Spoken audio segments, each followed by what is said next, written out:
Olá, pessoal! Tô só esperando a doutora Thaís França chegar pra gente começar, tá bom? Oi, Thaís! Olá, Mileide. Tudo bom? Boa noite a todos. Tudo bom e com você? Boa noite, tudo bem? Deixa eu só arrumar aqui. Aí. Então, boa noite, né? Seja bem-vinda novamente à nossa segunda live juntas. Segunda. Quero agradecer o convite por ter aceitado participar dessa segunda live com um tema um pouquinho diferente da primeira. E agradecer a todo mundo que está aí participando, que está aí entrando para interagir com a gente. Sejam bem-vindos e é isso, vamos lá, né? Eu que agradeço o convite, Mileide. Para mim é sempre um prazer. Bom, vamos começar falando então, né? O tema de hoje é sobre a endometriose. Né? E eu já tinha feito uma live anteriormente falando sobre endometriose, mas relacionando com a alimentação, com a doutora Uhum. Daniela Costa. E aí, como é um tema, né? Vamos dizer assim, são casos muito recorrentes no consultório, eu vejo que uma das queixas das pacientes é em questão do impacto da endometriose na relação do casal, na relação de qualidade de vida sexual também, né? Então, por isso que eu te convidei para a gente poder falar um pouquinho sobre esse assunto, né? E para a gente ver o que a gente consegue levar de informação para as pacientes para tentar melhorar, né? Essa questão de qualidade de vida, de qualidade de relação entre os casais, né? Ver o que a gente consegue fazer para melhorar essa parte, né? E por isso que eu te convidei. É um tema muito interessante, né, Mileide? Muito prevalente, né? Uhum, A queixa, né, da dispareunia dentro da endometriose, né? O que é a dispareunia? uhum, A dor ao coito dentro da uhum, endometriose é uma queixa muito frequente. Então, sim, vai ter muita coisa para a gente pontuar, para a gente conversar sim, aqui. Vai ser uma conversa muito legal. sim. Bom, quero convidar a todos que já estão aí participando para deixar suas dúvidas, seus comentários, depoimentos. Às vezes tem pacientes aqui que estão acompanhando, que são portadoras de endometriose, que passam ou passaram por alguma coisa que a gente está discutindo. Se quiser deixar seu depoimento também, até para motivar as outras pacientes, né? E eu sei que existem grupos de pacientes com endometriose, então o que a gente conseguir ajudar umas às outras é muito válido, né? E vamos começar falando sobre o que é endometriose, né? Porque às vezes, assim, eu já falei disso um pouquinho, mas eu acho que como introdução à live, como é um tema importante, às vezes pode ter alguma dúvida, às vezes alguém não assistiu a live anterior, então seria interessante a gente falar um pouquinho sobre o que é endometriose, o que é essa doença, por que tem esses sintomas, né? E, bom, então vamos lá. Endometriose, quando a gente tem. A Thaís já sabe, né? Mas assim, falando para Vamos lá. vocês aí. Então, a endometriose, a gente tem a camadinha interna do útero, que a gente chama de endométrio, né? O que é o endométrio? O endométrio é o tecido que reveste a cavidade do útero, a parte interna do útero, que é onde fica o neném durante a gravidez, né? E são as células do endométrio que saem via vaginal durante a menstruação. Então, quando nós mulheres menstruamos, o que sai via vaginal é endométrio, certo? Que está ali descamando. Então, é aquele sangue, tá? O que é endometriose? É quando essas células do endométrio, né, células iguais a do endométrio, são encontradas fora do útero, tá? Então, dentro da barriga. E pode ser em qualquer lugar de dentro da barriga. Então, pode ser nos ovários, nas trompas, no intestino, na bexiga, diafragma, que é um músculo mais alto aqui na divisão do abdômen com o tórax, superfície intestinal, qualquer área de dentro do abdômen, você pode encontrar células de endometriose. A gente não sabe ao certo qual que é a verdadeira causa. Existem várias hipóteses, do porquê que aparece a endometriose. Existe algumas teorias de menstruação retrógrada, mas a gente sabe que muitas pacientes, às vezes, o que seria a menstruação retrógrada? O sangue sai via vaginal, mas também pode sair para dentro da barriga pelas trompas, né? A gente não sabe se isso é realmente a causa, porque muitas mulheres têm menstruação retrógrada e nem todas têm endometriose, né? Então, a gente ainda não sabe explicar o porquê do aparecimento, a causa X do aparecimento da endometriose. E o que a gente sabe é que é uma doença inflamatória, né? E uma doença que depende da ação hormonal, né? Então é estrogênio dependente, ou seja, depende da ação dos hormônios femininos, né? Nessas células. Então, por isso que geralmente mulheres que entram na menopausa têm um alívio de sintomas, né? E aí, o que acontece na endometriose? Essas célulazinhas que estão lá dentro da barriga, da mesma forma que aquelas que estão dentro do útero sangram, essas que estão lá dentro da barriga também sangram. Então, todo mês, quando a mulher menstrua, lá dentro da barriga ela também menstrua, entendeu? Então, esse sangue ali dentro, ele vai gerando uma irritação e vai fazendo com que uma inflamação e vai fazendo com que a paciente tenha cólica. Inicialmente, essa cólica, ela é mais no período menstrual. Por quê? Porque é o momento que sangra, né? Então, aquele sangue ali dentro irrita.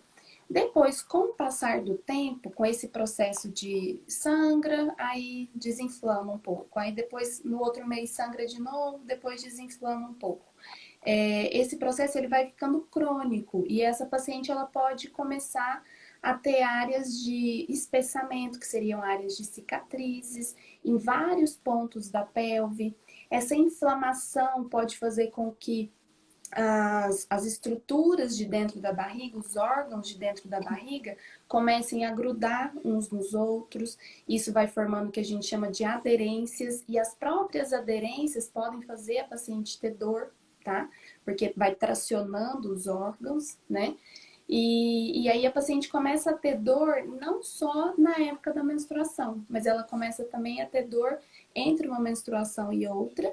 E a depender do local das lesões, ela começa a ter sintomas relacionados com o local. Então, geralmente você tem que saber perguntar muito bem para o paciente assim, o tipo de sintoma que ela tem, que pelo sintoma você consegue ter uma ideia da localização. É claro que às vezes a gente não consegue estabelecer essa correlação, mas muitas vezes é possível e os sintomas são sítio específicos, que a gente fala, que seria o sintoma me diz algo de onde pode ter lesão da endometriose. E aí, como que seria isso, né? Por exemplo, se a paciente queixa que tem dor quando está menstruada, vai fazer xixi, tem dor. Isso pode significar uma endometriose na região da bexiga, né? Toda vez que eu estou menstruada, eu tenho dor para fazer cocô, ou eu tenho sangramento nas fezes. Isso também pode, ou diarreia, posso ter uma endometriose intestinal, né? Às vezes, a diarreia na época da menstruação pode acontecer pelo simples fato de ter dor. Não quer dizer que ter diarreia na época da menstruação é sinal específico de endometriose. Pode ser apenas um reflexo de dor. Mas é uma coisa que a gente tem que observar. E uma das queixas é a dor na relação. Que aí que eu vou querer que você fale um pouquinho pra gente, que seria o que a gente chama de dispareunia, né? Porque muitas vezes essa dor na relação relacionada com a endometriose é uma dor, pode ser devido às aderências, todo o processo inflamatório, tudo, e está muito relacionado também a focos de endometriose atrás do útero, né? Na região que a gente chama de retrocervical, ou na própria vagina, ou até em alguns ligamentos atrás do útero, que a gente chama de útero sacro. Na divisão, no canalzinho que divide o útero, o reto da vagina, que a gente chama de septo repto vaginal. Então, essas doenças nessas localizações muitas vezes levam ao aparecimento de dor na relação. É claro que, às vezes, a paciente não tem lesão nessas regiões, e mesmo assim ela tem dor na relação por causa do processo inflamatório, às vezes por causa dos cistos que aparecem nos ovários, dependendo da localização e do tamanho desses cistos, você pode ter dor, né? Isso foi uma pergunta que fizeram para mim quando eu deixei a caixinha nas redes sociais, né? Falando Uhum. sobre a live, perguntaram, quem tem cisto no ovário de endometriose, que a gente chama de endometrioma, pode também ter dor na relação? Pode, tá? E assim, esse sintoma varia de acordo com o cisto?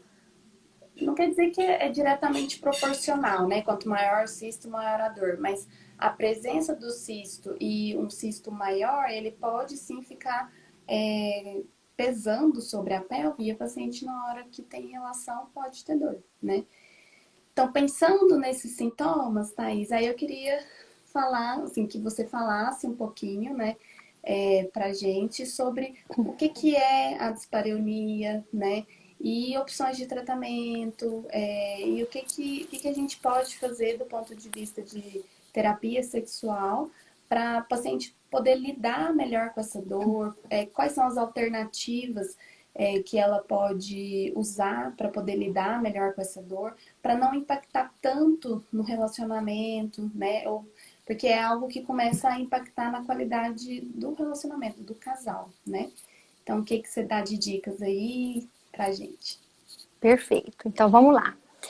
Dois princípios básicos regem a espécie humana, né? E quem falou isso foi o psicólogo Karl Marx, que é um norte-americano. Então, fuga da dor e busca pelo prazer, né? E não tem nada melhor do que a relação sexual que nos mostra isso. Então, a espécie humana, ela busca o prazer. Aí você pode virar e falar assim, e o sadomasoquista? O sadomasoquista é um desvio, né? Dentro da norma, as pessoas buscam a relação sexual pelo prazer, pelo afeto, pela satisfação. Então, a dispareunia, né, que é a dor ao coito, ela pode causar vários transtornos para essa mulher e para esse relacionamento. Porque a dispareunia, ela, na sua grande maioria, a gente encontra uma causa orgânica, né? Mas ela pode se manifestar com sintomas psicossomáticos também. Então, no nosso caso aqui, a endometriose causa a dispareunia, a dor ao coito. E a dispareunia da endometriose é uma dispareunia profunda. O que isso quer dizer? Então, é aquela dor ao coito quando o pênis ele bate lá no fundo, no movimento coital. Porque a gente pode ter a dispareunia superficial, que é quando o pênis entra, e a dispareunia profunda quando ele bate lá no fundo. Então, essa especificamente da endometriose é uma dispareunia profunda, né? Então, essa paciente acaba que cria-se um ciclo vicioso em que a terapia sexual ela atua para tentar quebrar. Porque se isso não for quebrado, a gente não consegue andar com esse tratamento. Claro que a gente precisa, e a Mileide depois pode pontuar isso para a gente precisa pontuar um tratamento efetivo e eficaz, porque nós temos uma causa orgânica, uma doença, né? E isso é um impeditivo para essa relação sexual prazerosa. Então, esse tratamento vai envolver bloqueios hormonais, até mesmo cirúrgicos, enfim. O tratamento precisa ser desenhado e a terapia vem para a gente quebrar esse ciclo. Que ciclo é esse? Então, a paciente ela tem muito medo. E esse medo causa tensão. Essa tensão causa contração. Ou uma tensão maior muscular. E isso a gente vai ter um déficit de oxigênio, causando medo, né? Causando dor e causando medo. Então, é um ciclo vicioso que precisa ser quebrado. Essa mulher, ela precisa ir... A gente precisa de vários recursos psicológicos, físicos, emocionais, para a gente fazer uma ruptura desse medo da dor, desse desconforto, que vira um ciclo vicioso e muitas das vezes sozinha a paciente não consegue desvincular isso e ir para uma relação sexual prazerosa. A gente tem várias disfunções sexuais. Então, se é uma queixa referente a desejo, a gente pode estar diante de uma disfunção de desejo.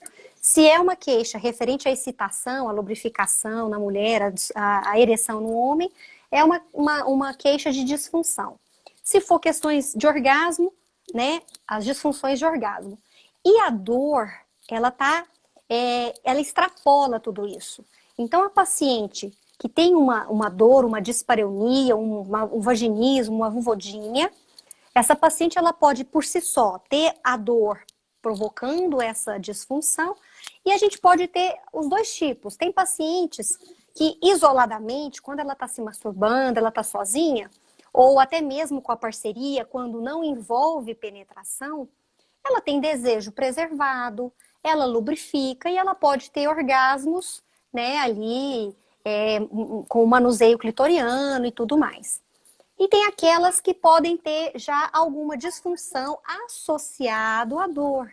Então, pode ser que aquela paciente queixe de diminuição da libido, diminuição do desejo, ou uma dificuldade maior de lubrificação, orgasmo, então, nunca teve, ou a partir de um determinado momento não tem.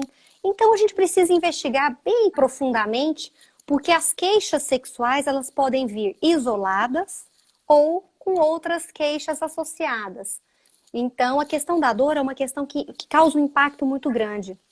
E eu gosto muito de pontuar também a questão do parceiro, porque o parceiro, ele fica numa situação extremamente complicada e complexa, porque esse casal, ele quer ter seu envolvimento sexual, a sua sexualidade prazerosa, o seu contato afetivo, né? E aí essa mulher acaba que, quando ela percebe que a penetração ou que a sexualidade ou o beijo, né, o beijo já chega, ela já, nossa, vou ter relação, não vou conseguir, acaba que essa mulher ela se afasta. E esse parceiro, essa parceria, fica sem saber também, fica com muitas dúvidas e muitas dificuldades.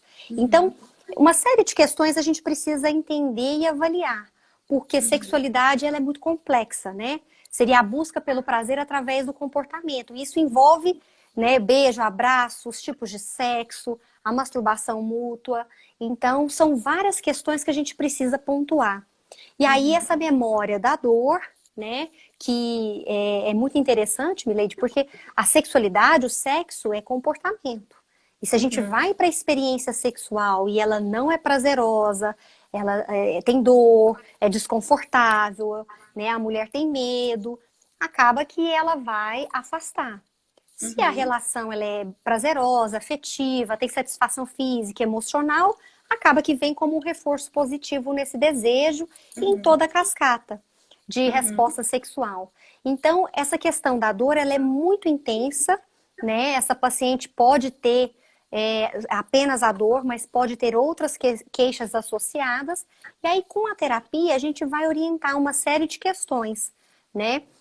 A gente precisa entender como é que é o sexo e a sexualidade para essa paciente, né? Se tem aí mitos, tabus, e normalmente a gente tem vários mitos, muitas dificuldades, muitas falas negativas com relação à sexualidade, a sexo, questões religiosas que podem contribuir, né? Outras doenças físicas que podem contribuir também, um problema de tireoide, um diabetes descompensado, uma pressão alta, né? Como é que está esse relacionamento, né? Como é que está esse casal? A gente precisa também entender como é que está essa questão do casal. E aí a gente pode ir partindo também para exercícios de relaxamento, né? Porque a gente vai precisar aí de uma mulher um pouco mais tranquila, né? Tentando bloquear pensamentos externos que podem dificultar esse eixo de resposta sexual a atuar da forma adequada. Então, o pensamento de medo, de que não vai conseguir, de que sexo não é para ela, de que ela tem que pagar a conta, de que a pandemia... Então, ela precisa entender que ela tem que bloquear esses pensamentos externos, e isso, com a terapia, né, a gente consegue orientar várias técnicas para auxiliar nessa questão. Tem também todo o trabalho pélvico, né, que a gente pode fazer, e a gente tem a ajuda dos nossos amigos fisioterapeutas pélvicos também, que podem nos auxiliar. E aí, referente a vários tipos de exercício, envolvendo os dedos, né, os próprios dedos, os dilatadores, né, a questão de percepção de contração e relaxamento muscular, Uma psicoeducação sexual que ela é feita não só para paciente, mas para parceria, porque é muito complexo, né? E normalmente o casal sozinho, eles não conseguem desvincular, porque é um Uhum, ciclo vicioso e enquanto esse ciclo não for quebrado, a gente não consegue ir para frente. Não uhum, só com relação à terapia, como essa segunda etapa, que envolve aí uma manipulação mais da região genital, a questão muscular, dos cones e tudo mais. Então, antes de tudo, essa questão psico, né? Ela precisa ser avaliada, várias uhum. técnicas são orientadas e a gente consegue com que esse casal, com que essa paciente tenha um bom prognóstico, consiga vivenciar essa sexualidade de uma forma prazerosa, mais lúdica, né? E com menos dificuldades. Uhum. Thaís, como você citou aí a questão do fisioterapeuta, uma especialidade que a gente tem que ter ao lado quando a gente está tratando endometriose. Não só endometriose, eu que trato câncer Várias também. questões. Mas assim, várias questões, a fisioterapia ela ajuda, né? E assim, enquanto tratamento, assim, só para você deixar claro para quem está assistindo, assim, até onde vai o, por exemplo, a terapia e até onde vai a parte do fisioterapeuta, entendeu? Assim, até onde você vai nas suas consultas, entendeu? Você chega a ensinar essa questão dos cones ou essa parte de cuidados ali, relaxamento, exercícios, essas coisas? Ou isso é pro fisioterapeuta? Você poderia falar um pouquinho disso, sim? Depende muito de cada paciente. Tem aquelas que a gente consegue, né, ir tendo uma progressão interessante e na própria terapia toda essa parte a gente consegue fazer sim e completar, vamos dizer assim, completar o tratamento. Tem Uhum, algumas pacientes que têm uma dificuldade um pouco maior, é um períneo que é mais rígido, né? Então, às vezes nós vamos precisar aí do fisioterapeuta auxiliando, né? A partir depois que a gente tem essa quebra desse ciclo vicioso, né? De medo, dor, né? E aí a gente quebrando isso, às vezes aí a gente já consegue já encaminhar também e ter esse auxílio importantíssimo. Depende muito de cada paciente. Algumas a gente consegue até concluir o uhum, tratamento, sim, sem nenhum problema. uhum. E o interessante, assim, é que as pacientes, eu vi até um comentário aqui agora falando do sex shop, né? Aqui que veio da Doce Desejo, fala que muitas ainda não buscam ajuda e já chegam achando que um lubrificante que vai resolver, né? E isso é muito sério, porque assim, geralmente o que acontece?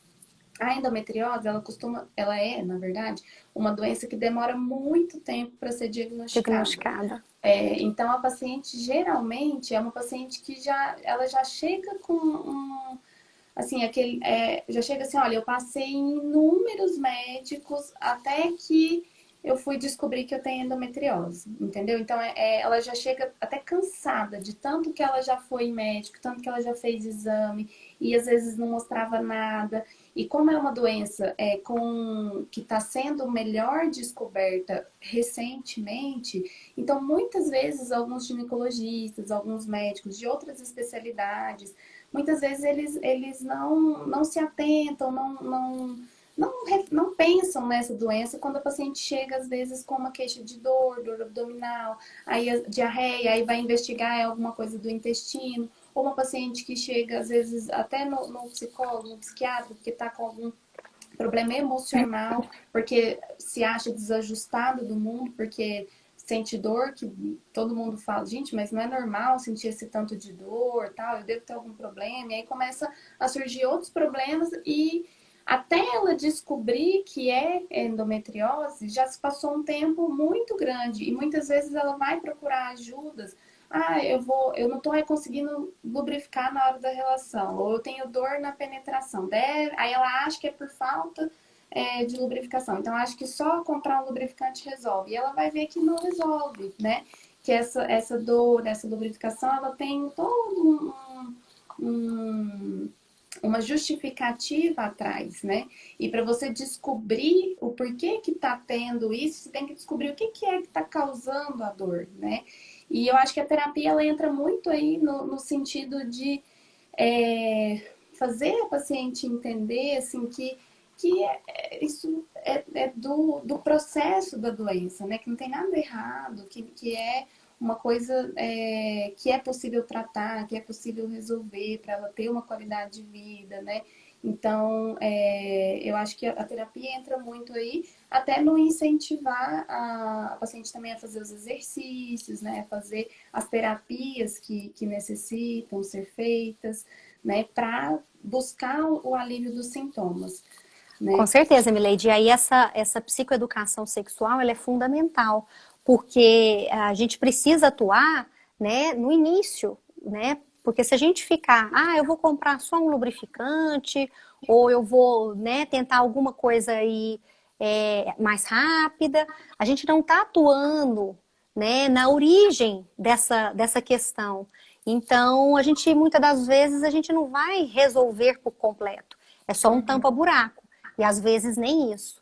Então, entendendo, né, o autoconhecimento ele é super importante, porque entendendo a origem, entendendo o organismo, entendendo estímulos, né? Por exemplo, a excitação, a gente tem a excitação subjetiva e a excitação objetiva, né? A subjetiva envolve pensamentos e fantasias. A objetiva é a lubrificação, que pode ser endógena ou vindo de um lubrificante externo.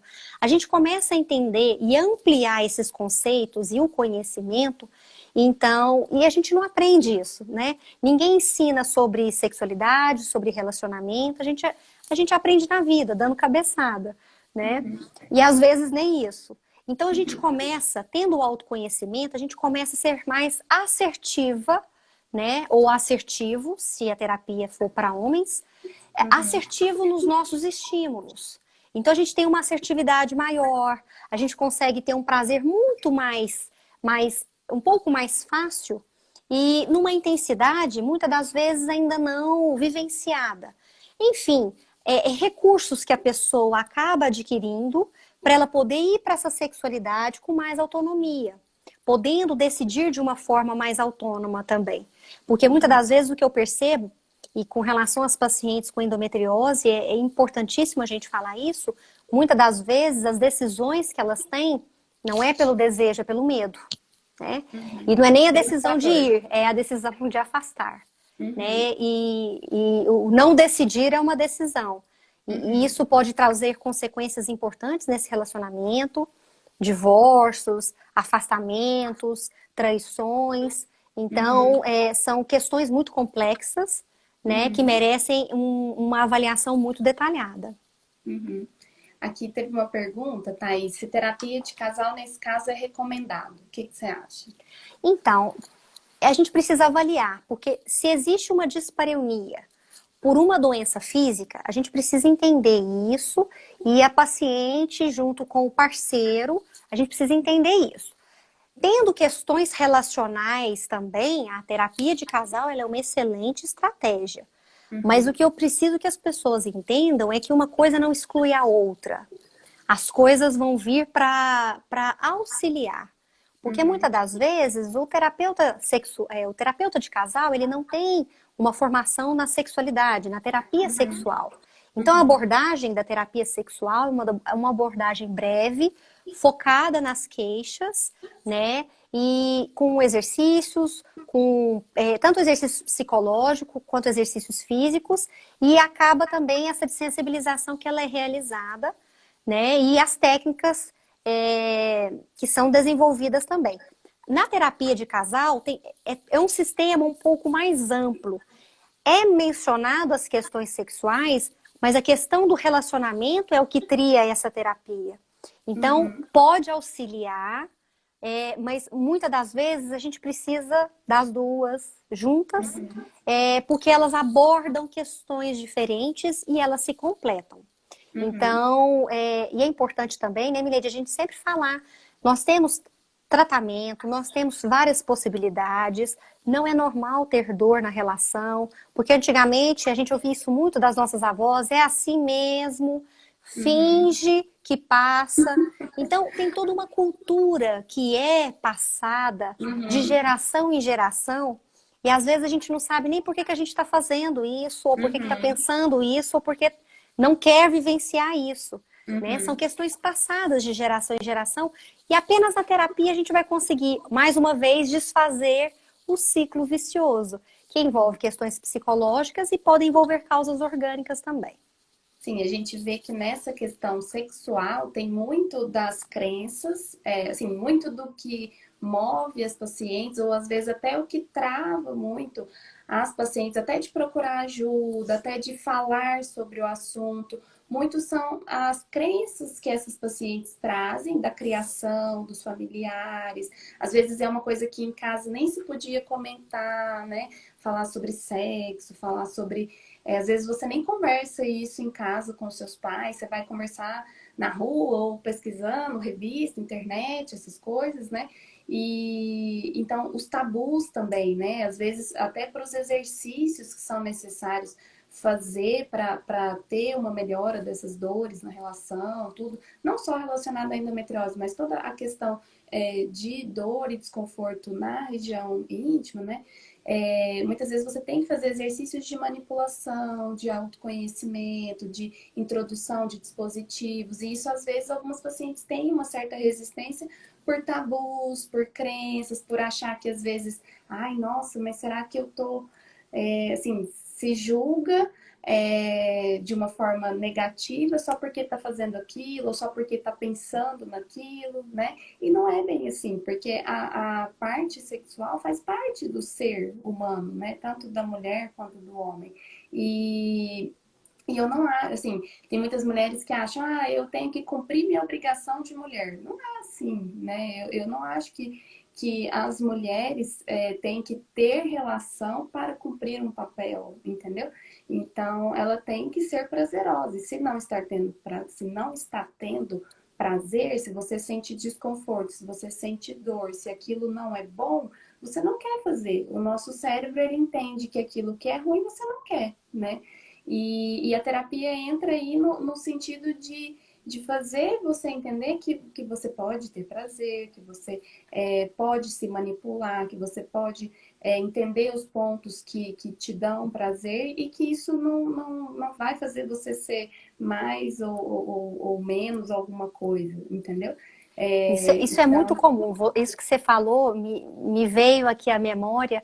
Muitas pacientes, né, na hora que a gente vai mostrando todo o projeto da terapia, muitas têm uma dificuldade, uma barreira, porque a primeira barreira que a gente percebe é porque as pessoas não se conhecem, né? Principalmente as mulheres. Então, uma dificuldade muito grande com o toque, com a percepção de textura, muitos pensamentos negativos com relação à sexualidade, um medo do julgamento do parceiro imenso, o que, que ele vai pensar. Nossa, ele vai, certeza, doutora, ele vai virar e falar assim, onde você está aprendendo isso? Isso é muito comum, né? E no primeiro momento, essa paciente, pela questão do autoconhecimento, né, a gente não consegue falar para o outro o que eu quero se eu não sei o que eu quero, uhum, né? E muitas das vezes a gente não sabe. E a gente não sabe nem o que o outro quer, quanto mais o que a gente quer. Então é todo uhum, um processo de autoconhecimento que muitas. A primeira quebra começa aí, nessa questão de uhum, entender que o corpo dela é um corpo próprio, que o prazer é inato, é uhum, válido, né? E que ela tem total possibilidades de ter prazer, essa sexualidade está aí da criança até no idoso, e com uhum, N possibilidades. E a questão da intimidade também com relação a esse casal, um diálogo mais profundo, acaba que a gente vai trabalhando isso na terapia.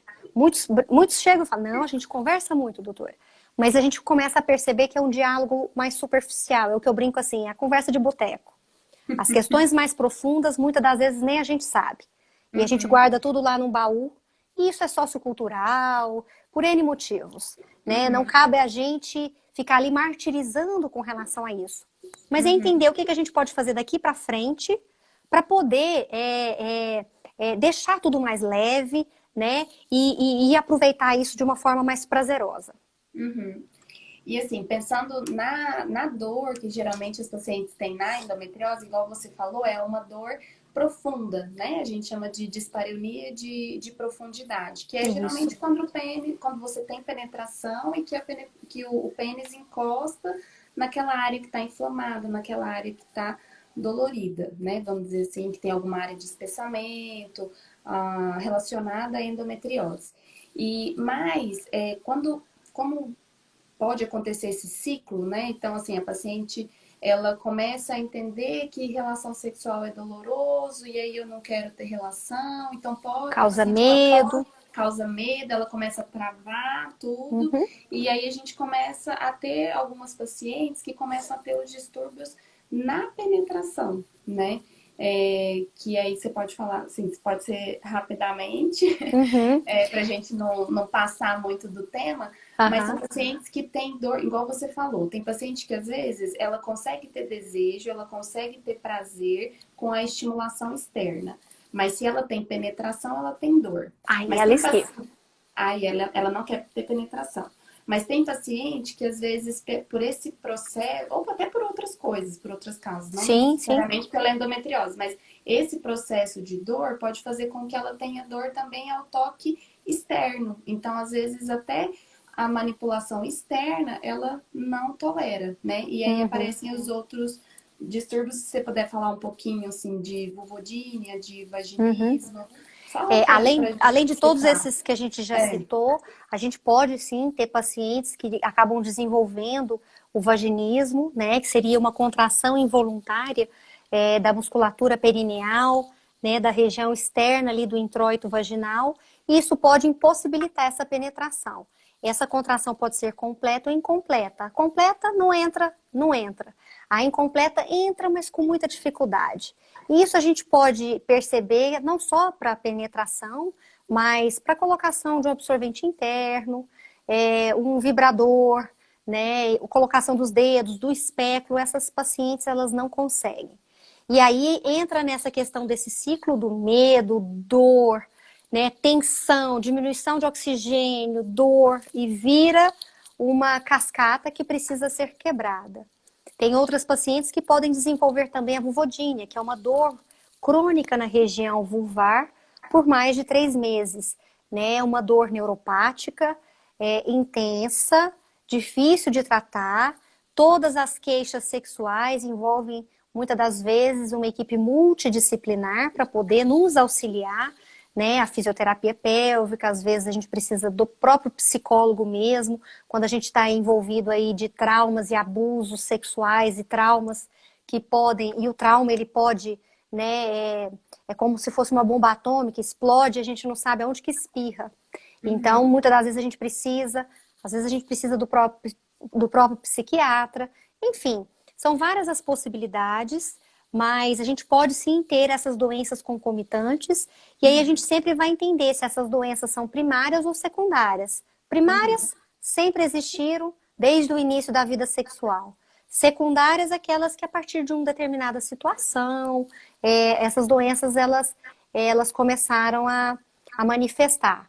Por Uhum. conta de uma endometriose, por conta de uma traição, candidias de repetição, enfim, são várias as possibilidades. Uhum.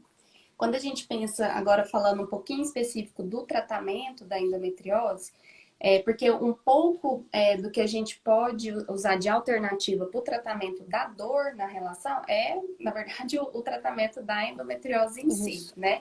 Então, porque como eu disse, a dor na penetração ali no fundo vaginal, geralmente é devido aos focos de endometriose que tem ali nessa região. Quando a gente pensa em tratamento da endometriose, a gente tem assim, é uma coisa a princípio, né? Vamos dizer assim, não tem uma receitinha de bolo. Então, que eu falo assim, ó, paciente com isso, isso e isso, o tratamento é isso. Não existe essa receita de bolo quando a gente fala de endometriose. Então, é muito individualizado. Então, eu tenho que ver, para eu definir um tratamento da endometriose, qual que é a idade dessa paciente, qual que é o desejo reprodutivo, se ela quer ter filhos ou não, se ela já tem filhos ou não, se é uma mulher que está jovem ou se já está próxima à menopausa, né? Eu tenho que ver os sintomas e a intensidade dos sintomas dessa paciente. Então, se é uma dor mais intensa, se não, se é uma dor, como que são esses sintomas? É uma dor mais urinária, é uma dor só na época da menstruação, ou é uma dor o tempo inteiro, incapacitante, que ela não consegue fazer nada, tá limitada por causa da dor. Então, eu tenho que ver todos esses fatores para eu conseguir definir o tratamento. Ah, eu quero ter filhos agora? Não, eu quero ter filhos daqui 3 anos, mas a dor está me limitando agora e eu já quero começar, assim, já preciso começar a Uhum. tratar, né? Então, são vários itens que a gente tem que avaliar para definir tratamento. Mas de uma forma geral, a gente tem duas opções. A gente tem uma opção de bloqueio hormonal, que seria você bloquear a menstruação, de uma forma bem simples. Por quê? Se a gente entende que o que alimenta a endometriose, vamos dizer assim, é aquele sangue que todo mês, quando você menstrua, está menstruando ali dentro da barriga, se eu bloqueio aquela menstruação, eu vou cortar esse ciclo de alimentação, certo? Então, automaticamente eu consigo ir diminuindo os sintomas. Esse tratamento tem que ser feito com um remédio contínuo para que eu não menstrue, ou seja, para que eu não sangre, tá? Sangue. E aí, então, a gente pode fazer com um remédio, assim, mais no início a gente fazia com um anticoncepcional de uso contínuo. Hoje em dia existem algumas medicações mais direcionadas para a própria endometriose, né? Que não tem muito esse efeito contraceptivo, mas é mais direcionada para endometriose. Então, mas de uma forma geral, é bloquear a menstruação. A gente sabe que com a utilização dessas medicações, a gente consegue reduzir os focos e barrar a progressão da doença. Mas tem pacientes que às vezes não tolera a medicação, ou tem paciente, então assim, começa a usar a medicação ou não corta o sangramento, ou continua tendo sintomas, continua tendo dor, mesmo com o uso da medicação. Ou essas lesões até progridem, assim, mesmo usando a medicação. Nesses casos, você pode pensar no tratamento cirúrgico, né? Para retirar os focos de endometriose. Então, você retirar essas áreas que têm lesão, que têm doença, né?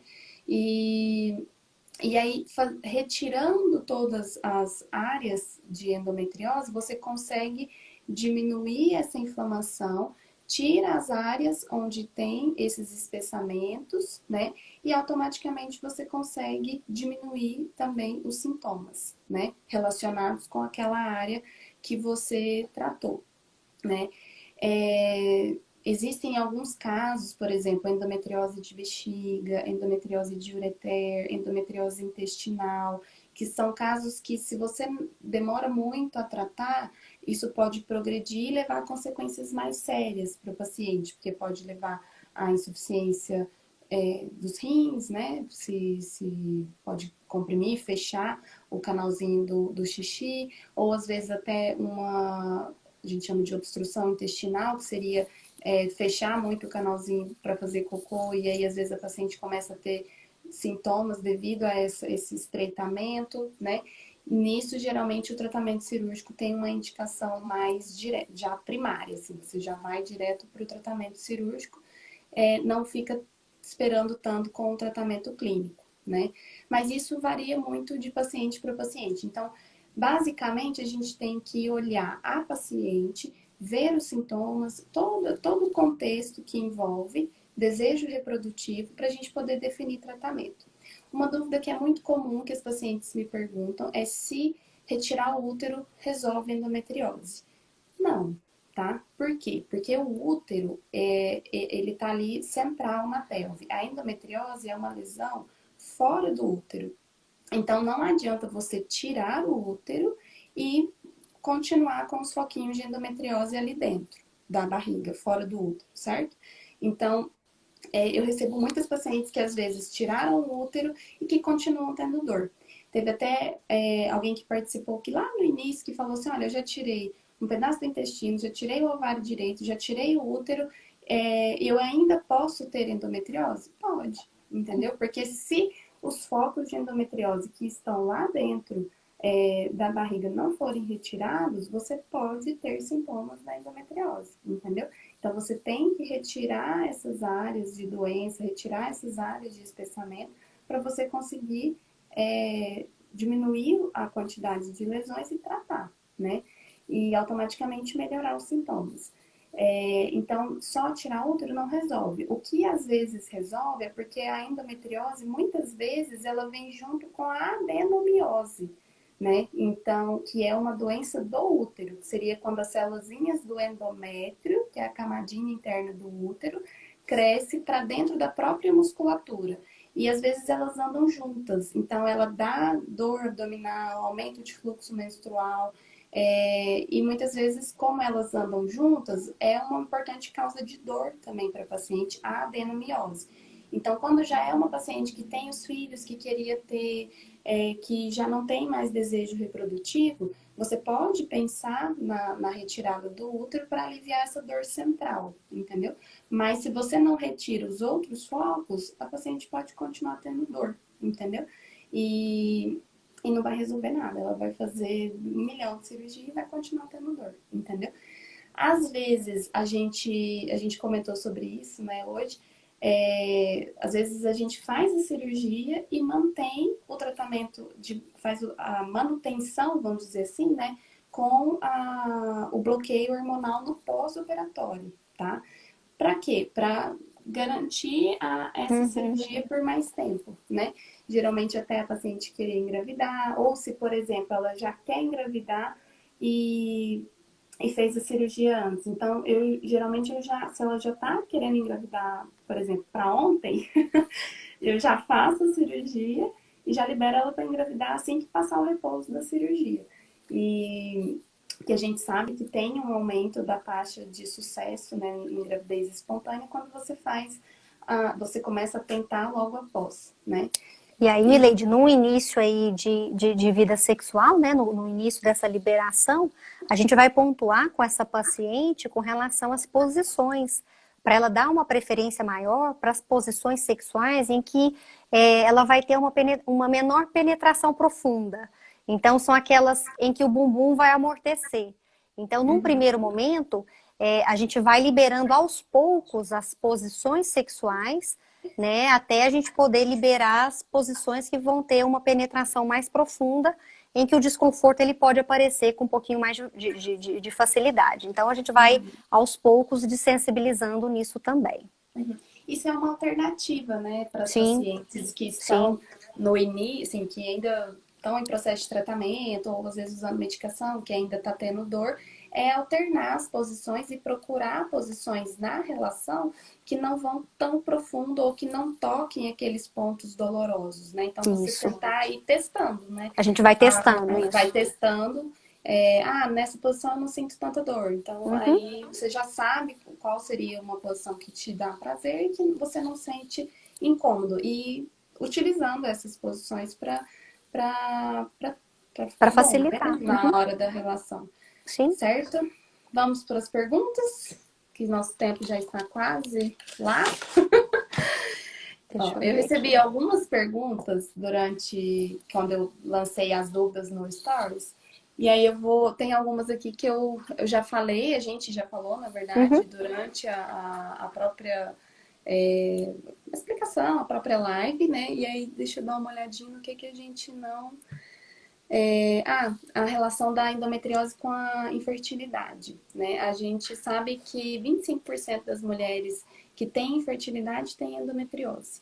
Então, é uma causa muito importante de infertilidade, por duas causas, né? Por uma distorção anatômica que a gente fala, que seria essas aderências que a endometriose causa, ela pode comprometer ali a anatomia, né, normal de ovários, trompas, útero, né? Isso faz com que o caminhozinho dos óvulos do espermatozoide não consigam fluir normalmente, impedindo a fecundação. Além do que, a própria endometriose cria um ambiente inflamatório, um ambiente hostil, que também dificulta o processo de de implantação do bebezinho e até da fecundação mesmo. Então, ela é uma importante causa de infertilidade. Quando a gente faz a cirurgia para restabelecer a anatomia, é uma alternativa para aumentar as chances de gravidez. E uma outra opção seria a fertilização, né? No caso que você tem já um comprometimento de anatomia muito importante, principalmente das trompas, aí a fertilização é uma alternativa, né? Mas E aí, Mileide, lembrando também que a infertilidade é uma causa importante também das disfunções sexuais, não só de mulheres, mas de homens também, né? Muitas das vezes, em alguns casos, essa relação sexual vai ser necessária e programada, e as tentativas sem sucesso, isso pode causar muita angústia, muita dificuldade, né, pessoal para ambos, né, no relacionamento. Então, as questões de infertilidade, a gente sempre vai falar aí no casal infértil, né, no casal com disfunção. A gente nunca vai jogar a culpa em cima de ninguém, porque isso não resolve, só piora, só massacra e só dificulta o caminhar. Mas a gente precisa lidar com esse casal, porque a gente tem muitos que às vezes a disfunção erétil, ejaculação precoce no homem, as dificuldades de desejo, de lubrificação e de orgasmo, a própria dor. Então, a questão de infertilidade, o casal ele precisa ser avaliado por uma equipe multidisciplinar, porque são muitas questões sociais, cobrança, culpa, medo, uma série de questões que podem interferir diretamente na sexualidade desse casal. Tem uma outra pergunta aqui, Thaís, da Eliane, que foi feita aqui durante a live, que ela pergunta se a idade tem a ver com a falta de vontade de fazer sexo. Se idade interfere. O que você diz? A sexualidade ela é multifatorial, né? Então a libido, o desejo, a vontade de estar num ato sexual, né, procurando essa sexualidade, isso ela é multifatorial. Então, em relacionamentos de longa duração, a gente pode ter uma queda no desejo espontâneo, que é aquele que a gente procura a parceria. E o que tende a ficar é o desejo responsivo, que é aquele assim, não quero não, mas se o parceiro vier, eu já vi meu filme, tô sem dor de cabeça, os meninos estão dormindo, as contas estão pagas, eu até animo e é bom. Esse tende a permanecer em relacionamentos a longo prazo. Mas a gente vai sempre avaliar e entender, porque toda queixa sexual a gente tem que descartar causas físicas, causas orgânicas, então doenças, né? Entender como é que está esse relacionamento, entender as questões pessoais de cada um, as dificuldades, criação, os traumas, os mitos, entender como é que está essa dinâmica dessa mulher, né? 18 anos de casada. Então pode entrar sim nessa questão de diminuição do desejo espontâneo e permanência de um desejo responsivo, e às vezes até o responsivo pode cair, né? Avaliar essa questão de idade, de período de menopausa, ou pré-menopausa, ou climatério, entender as questões hormonais. Então, nunca é um fator. Ele é multifatorial, então a gente precisa entender e analisar. Agora, as diminuições, né, diminuição da libido pode acontecer em todas as idades, não necessariamente numa idade mais avançada. A gente pode ter essa queixa de homens e mulheres em qualquer idade. O estresse também pode diminuir a questão do desejo de forma significativa. A Mônica perguntou se os antidepressivos podem atrapalhar a relação e agravar as dores. Vai depender muito, né? Esse antidepressivo foi iniciado por uma depressão grave, por um quadro de ansiedade importante. Ninguém com depressão e ansiedade vai estar sexualmente ativo, né? São doenças extremamente incapacitantes que merecem tratamento. Aí a gente precisa avaliar tudo isso. Existem algumas medicações que podem interferir com o desejo, então a gente, né, junto com o psiquiatra, a gente pode avaliar e entender questão de dose de medicação, associação de antídotos, que são medicações que podem diminuir as queixas sexuais que as medicações podem causar, mas aí nós temos que entender tudo isso. A própria terapia auxilia na saída, né, na saída da rotina, que melhora o desejo espontâneo, tá, gente? Então, não é porque o desejo espontâneo tende a cair que a gente não tem nada para fazer. Tem várias questões que podem melhorar, né? Então, períodos do ciclo menstrual, que a gente tem aí um organismo que biologicamente quer a cópula, quer a gestação, então essa mulher pode estar mais com desejo espontâneo melhor e saída da rotina. Eu brinco, Mileide, que não é ir para Dubai, não. Claro que ir para Dubai é bom, mas é sair da rotina nas pequenas coisas, né? Num elogio, numa mensagem, no beijo, no beijo da segunda de manhã, né? No elogio, o sexo, né? A sexualidade do sábado começa na segunda. Então é toda uma construção que esse casal ele pode fazer e acaba que com a rotina é natural. Esse casal às vezes ele se afasta, são tantos problemas, tantas questões, saúde, dinheiro, família, filhos, criações, né? A família, é uma série de questões que podem interferir, mas a gente pode ajustar, a gente pode entender como é que está esse relacionamento. Vamos lembrar, gente, nunca é uma questão só, tá? Questões de sexualidade são multifatoriais. Uhum. Aqui, só a pergunta da Wanda, ela perguntou se o uso, a indicação do Alurene diminui a propagação da endometriose.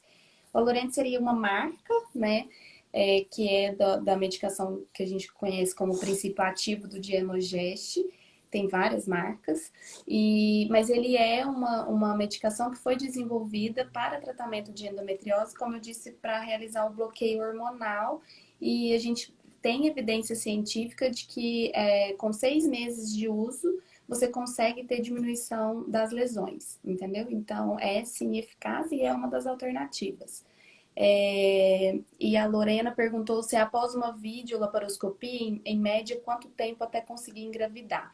A gente não tem, porque como é muito variável a extensão das lesões, a gente tem endometriose de grau 1 a grau 4, né? Então é claro que aquela paciente grau Mileide, o não, tempo, hein? ah, O tá. tempo. O grau, assim, quanto menor o grau, maior a chance dela conseguir ter uma gravidez espontânea depois. Então é meio difícil a gente falar nessa questão do tempo para você conseguir engravidar após a vídeo, tá? Mas a gente sabe que fazer a cirurgia e retirar os focos aumenta a chance de sucesso de uma gravidez espontânea. Bom, acho que é isso então, já que o nosso tempo está acabando. Vamos fazer as considerações finais, né, Thaís?